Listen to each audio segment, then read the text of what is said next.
Good morning all of you. વિદ્યાર્થી મિત્રો, આજે આપણે ધોરણ 12 ઇંગ્લિશમાં યુનિટ 4 રીડ 2 જે એક અદ્ભુત, જેને કહી શકાય કે વન્ડરફુલ, મિસ્ટિકલ અને મેટાફિઝિકલ પોયમની શ્રેણીમાં મૂકી શકાય એવું એક સરસ કાવ્ય છે. વિદ્યાર્થી મિત્રો, આ કાવ્યના રચયિતા આનંદ આચાર્ય જે છે એમણે આ કાવ્ય લખ્યું છે. આ કાવ્યને આપણે મિસ્ટિકલ કાવ્ય એટલા માટે કહી શકીએ કે કવિએ અહીંયા એક જબરજસ્ત રહસ્ય આપણી સમક્ષ રજૂ કર્યું છે. તદુપરાંત આપણે એને મેટાફિઝિકલ પોએમની શ્રેણીમાં એટલા માટે મૂકી શકીએ કે ઇંગ્લિશ લિટરેચરમાં મેટાફિઝિકલ પોએટ્સ કરી અને એક આખું પોએટિક ટ્રેડિશન થઈ ગયું, જેમાં જોન ડન, વિલિયમ હર્બર્ટ જેવા જેને કહીએ ને કે મહાન મેટાફિઝિકલ પોએટ્સ બધા થઈ ગયા. અને એમની રચનાઓમાં પણ મુખ્યત્વે જે આધ્યાત્મિક રહસ્યો જે છે એ એમની રજૂઆત વિશેષ જોવા મળે. મેટર સામાન્ય હોય, પરંતુ સામાન્ય મેટરના ઉદાહરણ દ્વારા એ એક અનેરું આધ્યાત્મિક રહસ્ય આપણી સમક્ષ રજૂ કરતા એવા મેટાફિઝિકલ પોએટ્સ જે છે એમના દ્વારા લખાયેલ મેટાફિઝિકલ પોએમની શ્રેણીમાં આપણે વિદ્યાર્થી મિત્રો જે કાવ્ય જે છે ધ બ્લાઇન્ડ ડેફ ફિશ, જે આનંદ આચાર્ય દ્વારા રચાયેલ છે, એને આપણે એ પંક્તિમાં મૂકી શકીએ છીએ.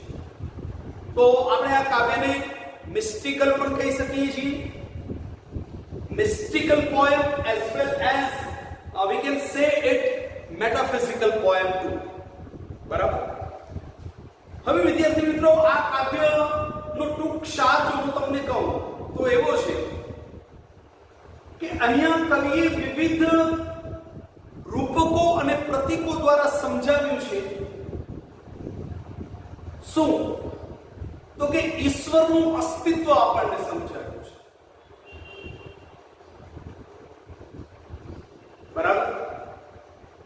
કારણ કે કેટલાય નાસ્તિકવાદીઓ જે માત્ર અને માત્ર વિજ્ઞાનમાં શ્રદ્ધા રાખે છે એ એમ માને છે કે ઈશ્વર છે જ નહીં. પરંતુ આનંદ આચાર્ય અહીંયા કેટલાક રૂપકો અને પ્રતીકો દ્વારા એવું સિદ્ધ કરે છે કે ઈશ્વરનું અસ્તિત્વ એ અચૂક છે. કારણ કે ઈશ્વર ઓમનીપોટેન્ટ છે, ઓમનીપ્રેઝન્ટ છે, ઓમનિશન્ટ છે.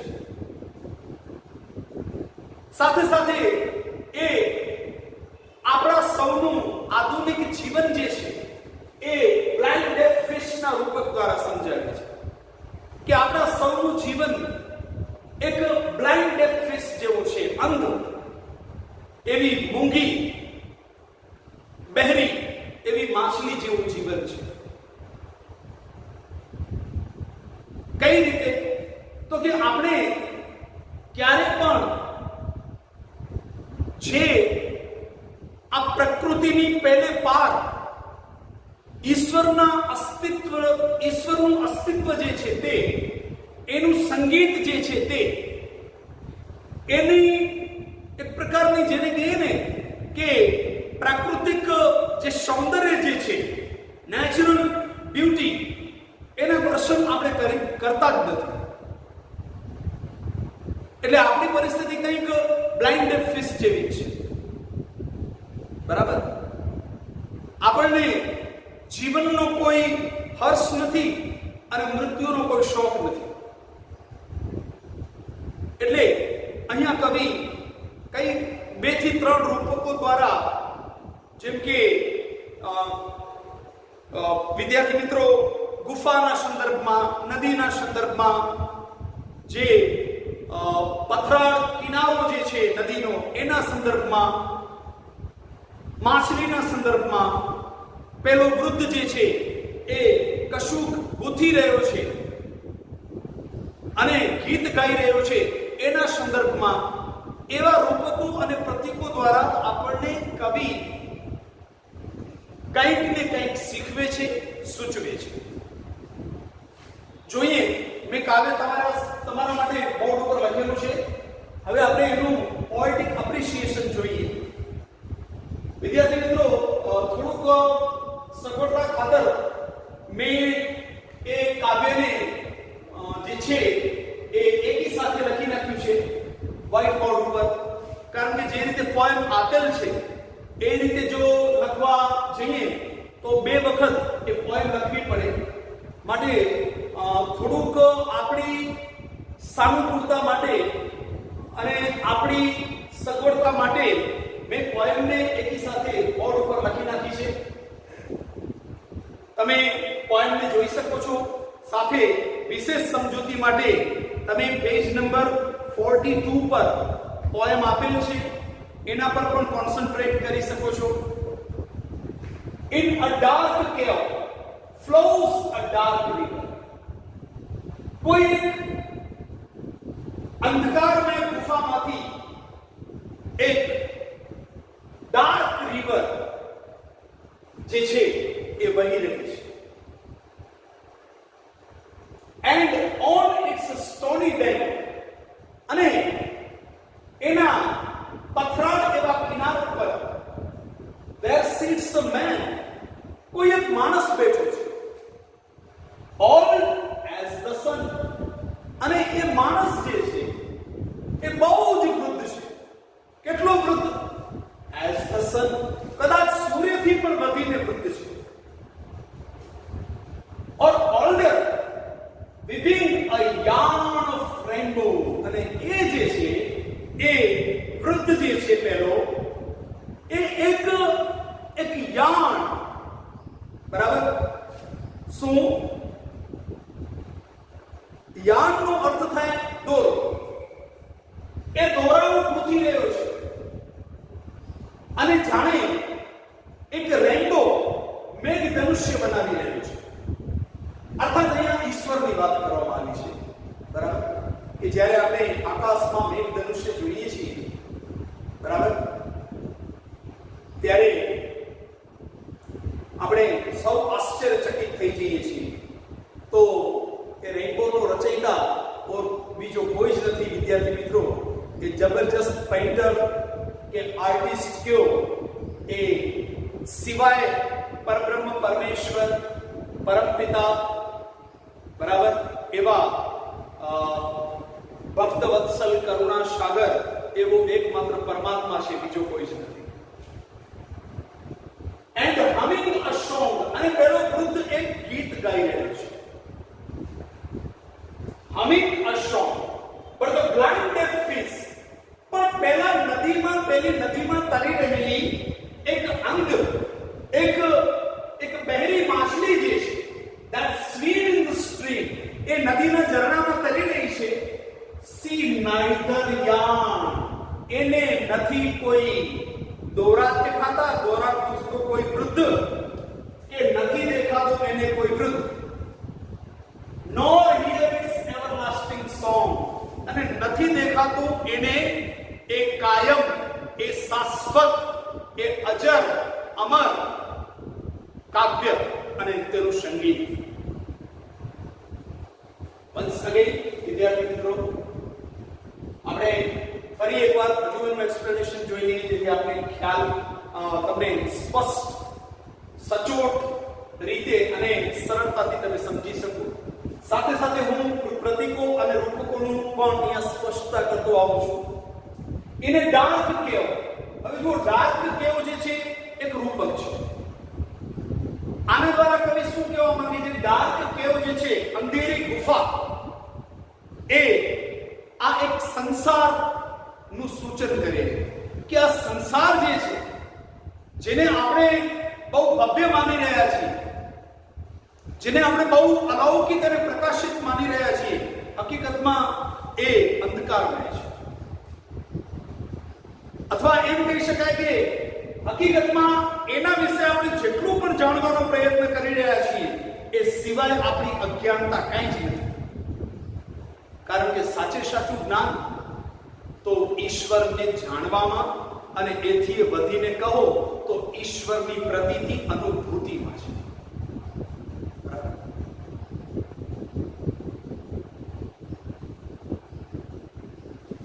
ફ્લોઝ ડાર્ક રિવર, એક ડાર્ક રિવર ત્યાંથી પસાર થઈ રહી છે અને એવા આ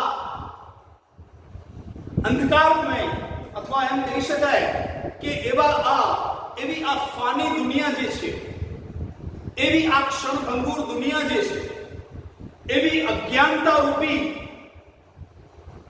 અજ્ઞાનતાથી ભરપૂર આ દુનિયા જે છે, એમાં આપણું સૌનું જીવન જે છે એ વહી રહ્યું છે. મીન્સ આપણે પણ બધા અજ્ઞાનિક છીએ. આપણામાંથી કોઈ સંપૂર્ણ નથી, છતાંય આપણને કઈ કેટલોય અહંકાર, અભિમાન, અહમ કેટલું આપણા માથા ઉપર સવાર હોય છે કે થોડી એવી પદ પ્રતિષ્ઠા મળીને એટલે બસ જાણે કે આ સમગ્રપણે વહીવટનો યા કહો કે મેનેજમેન્ટનો યા કહો કે સમગ્રપણે જે વ્યવહાર ચાલી રહ્યો છે એ માત્ર અને માત્ર મારા લીધે જ ચાલી રહ્યો છે. આપણે આપણી જાતને ઈશ્વરની પંક્તિમાં મૂકી દઈએ છીએ. માટે જ કોઈકને, કોઈ ગુજરાતી કવિને કહેવું પડ્યું કે હે પ્રભુ, તારા બનાવેલા તુજને બનાવે છે. બરાબર? And on its stony bank, બરાબર, એ અજ્ઞાનતા રૂપી અંધકાર ની ગુફામાંથી અજ્ઞાનતા રૂપી અંધેરી ગુફા જે છે, એટલે કે આ સંસાર જે છે, બરાબર, અજ્ઞાનતા રૂપી, અજ્ઞાનતાથી ભરપૂર, બરાબર, સ્વાર્થ વૃત્તિથી ભરપૂર અને એમ કહી શકાય કે શ્રદ્ધા, આત્મશ્રદ્ધા કોઈ બેઠેલું આ ક્ષણભંગુર સંસાર જે છે, જેમાં આપણું સૌનું જીવન વહી રહ્યું છે, એ આપણું જીવન પણ કેવું છે? ડાર્ક. આપણા જીવનની પણ કોઈ દિશા નિશ્ચિત નથી. આપણા જીવનનો પણ ઉદ્દેશ્ય નથી કોઈ. આપણે બસ મિકેનિકલી જીવન જીવી રાખીએ છીએ. પણ શા માટે મારું જીવન? મારા જીવનનો ઉદ્દેશ્ય શું? અંતિમ પ્રયોજન શું મારા જીવનનું? મારા જીવનનો અંતિમ અર્થ શું છે? બરાબર? આવું અથવા હું કોણ છું આવું વિચારવાનો સમય, આ પ્રકારની વિચારણા કે અનુભૂતિનો આપણે આપણી જાત માટે ક્યારે સમય જ આપતા નથી. એટલે ડાર્ક રિવર જે છે એ આપણા જીવનને સૂચિત કરે છે કે આપણા સૌનું જીવન પણ એવું જ જે છે એ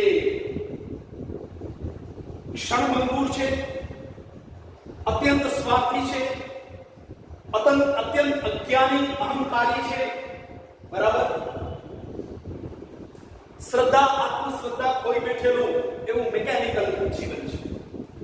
And on its stony bank, અને એ નદીના પથરાળ કિનારા પર, પથરાળ કિનારો, આ પર જુઓ, એક વિદ્યાર્થી મિત્રો એક સૂચન છે, એક પ્રતીક છે કે આ દુનિયા જે છે ને એ બહુ સખત છે.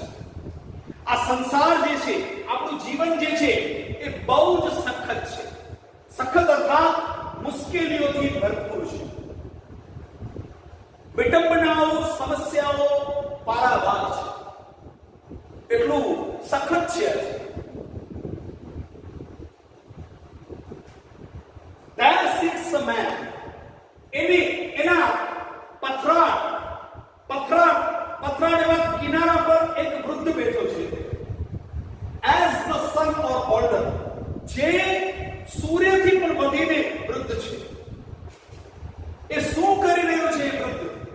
અહીંયા જે વૃત્તની કલ્પના કરવામાં આવી છે એ વૃત્ત બીજો કોઈ જ નથી, એ પરમાત્માનું સૂચન છે.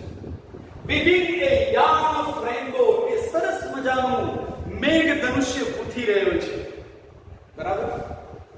એન્ડ હમિંગ ધ સોંગ, સાથે સાથે ગીતો પણ ગાઈ રહ્યો છે. હા, આપણી આસપાસ તમે જુઓ, કઈ કેટલાય પક્ષીઓ કેટલું મધુર સંગીત વહાવતા હોય છે, પણ આપણા પેલી માછલી જેવા બહેરા થઈ ગયેલા કાન એ સંગીત સાંભળી અને કાન જે છે એ કાનજી ના સ્તર સુધી પહોંચતા જ નથી. વિદ્યાર્થી મિત્રો, આપણા કાન જે છે એ કાનજી સુધી પહોંચે, અર્થાત પેલા કૃષ્ણનું સંગીત જે પક્ષી અથવા પ્રાણી સૃષ્ટિ આપણી આસપાસ વહાવી રહી છે એને સાંભળવું જોઈએ, એની અનુભૂતિ પ્રતીતિ કરવું જોઈએ. સાથે સાથે કઈ કેટલીય એવા પ્રમાણ છે જે ઈશ્વરના અસ્તિત્વની 100% નહીં, 110% ખાતરી આપે છે આપણને.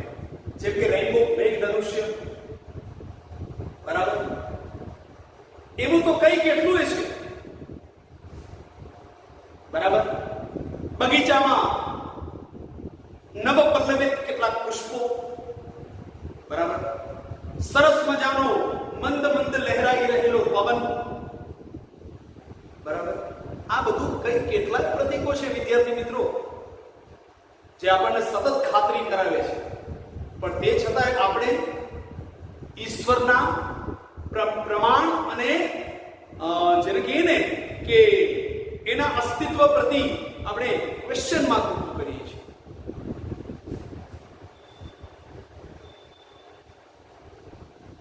એ પેલો વૃદ્ધ જે છે એ મેઘ ધનુષ્ય ગૂંથી રહ્યો છે, એક સરસ મજાનું મધુર સંગીત, એટલે કે એક સરસ મજાનું અર્થાત મધુર એ ગીત પણ ગાઈ રહ્યો છે વિદ્યાર્થી મિત્રો. But the blind fish that swim in the stream, પરંતુ એ નદીના ઝરણામાં વહેતી તરી રહેલી એક અંધ અને બહેરી માછલી જે છે, see neither yarn nor man, એને નથી કોઈ મેઘ ધનુષ્ય દેખાઈ રહ્યું, નથી એને કોઈ મેઘ ધનુષ્ય દેખાઈ રહ્યું, કે નથી એને મેઘ ધનુષ્યનો ગુથનાર કોઈ વૃદ્ધ દેખાઈ રહ્યું. nor hear his everlasting song, અને નથી એને કોઈ સંગીત સંભળાઈ રહ્યું, બરાબર? તો અહીંયા તમે જોઈ શકો છો, આ જે છે વિદ્યાર્થી મિત્રો, બ્લાઇન્ડ ડેફ ફિશ એ આજના મેકેનિકલ, એકદમ રોબોટિક્સ, એકદમ યંત્રવત જીવન જીવતા મનુષ્યની વાત છે. બ્લાઇન્ડ ડેફ ફિશ, બરાબર? અને જે મેં તમને કીધું એ પ્રમાણે, બરાબર, એ પ્રતીક જે છે એ અથવા એ રૂપક જે છે એ ઘણું બધું સૂચિત કરે છે કે આપણા સૌનું જીવન એટલું સંવેદનાહીન થઈ ગયું છે, એટલું ભાવ શૂન્ય થઈ ગયું છે કે મેં તમને કીધું ને કે આપણને જીવનનો કોઈ હર્ષ નથી અને મૃત્યુનો કોઈ શોખ નથી. રસ્તામાંથી આપણે પસાર થઈએ છીએ અને કોઈ ખિસકોલી, કોઈ કૂતરું યા અન્ય કોઈ પ્રાણીને આપણે મરેલું જોઈએ છીએ તો આપણા હૃદયમાંથી વિદ્યાર્થી મિત્રો એક પ્રકારનો જેને કહીએ ને કે ઉદ્ગાર નથી નીકળતો, પીડા. આપણે એટલા ઉઠ્ઠા થઈ ગયા છીએ લાગણીથી, ભાવનાથી, બરાબર? તો અને એનું રીઝન આપ સૌ જાણો છો, એનું રીઝન છે information technology, advancement of science and technology, બરાબર?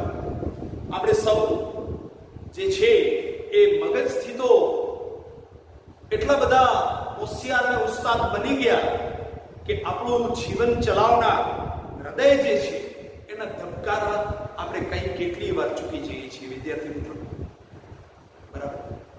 તો આનંદ આચાર્ય દ્વારા લિખિત બ્લાઇન્ડ ડેફ ફિશ એક જબરજસ્ત, it can be said very very wonderful as well as mystical and metaphysical poem. વિદ્યાર્થી મિત્રો, હવે પછીના ટીચિંગ સેશનમાં આપણે એની એક્ઝામ ઓરિએન્ટેડ થોડી પ્રેક્ટિસ જોઈ લઈએ. બરાબર, કે કઈ રીતે તમને સ્ટેન્જા અને એમાંથી પ્રશ્ન પૂછી શકે છે અને તમારે કઈ રીતે એના આન્સર લખવાના છે. Till then, goodbye. Have a nice day. Take care of yourself. Prepare yourself very sincerely. And if you have liked today's teaching session on blind deaf fish, do kindly like, share and subscribe it without fail. Till then, dear students,